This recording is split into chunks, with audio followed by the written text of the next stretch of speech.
Pemecatan terhadap Kepala Sekolah SMP Negeri 1 Prabu Mulih, Roni Ardiansyah, disayangkan oleh sejumlah pihak, khususnya anak didiknya. Setelah ramai isu pemecatan dirinya buntut menegur anak pejabat di Prabu Mulih yang membawa mobil ke sekolah, postingan terakhirnya di media sosial langsung dibanjiri dukungan. Dalam video terakhir yang diposting di Instagramnya pada 19 Agustus lalu, terlihat sang kepala sekolah tampak kompak bersama para siswi berseragam SMP. Ia mengenakan kaos merah dan topi putih, sambil bersorak heboh dengan para siswanya merayakan HUT ke-80 RI beberapa waktu lalu. Sejumlah warganet membanjiri kolom komentar dengan kalimat penyemangat pasca pemecatannya sebagai Kepala Sekolah SMP Negeri 1 Prabu Mulih. "Semangat Pak, jangan pernah takut menyuarakan kebaikan, semoga Allah ganti dengan yang lebih baik," tulis akun Linggau Voodhunter.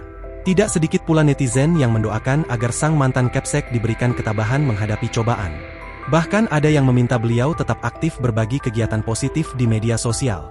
Kasus ini mendapat sorotan luas setelah pengacara Hotman Paris turut menanyakan kebenarannya di Instagram. Dalam unggahannya, Hotman mempertanyakan kebenaran berita tersebut. Pertanyaan singkat itu langsung menyita perhatian warganet.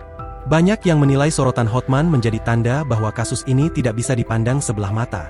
Publik menilai, pemecatan kepala sekolah dan satpam SMP N1 Prabu Mulih yang diduga karena menegur anak pejabat bisa menjadi peristiwa buruk bagi dunia pendidikan.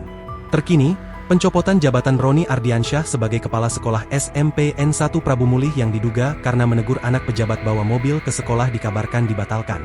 Hal tersebut dibocorkan langsung oleh Ajudan Presiden Prabowo Subianto, Rizky Irmansyah lewat akun Instagramnya, pada Selasa malam, 16 September 2025. Adapun Rizky juga menyebut jika satpam sekolah yang juga dikabarkan dipecat bakal tetap kembali bekerja di sekolah tersebut.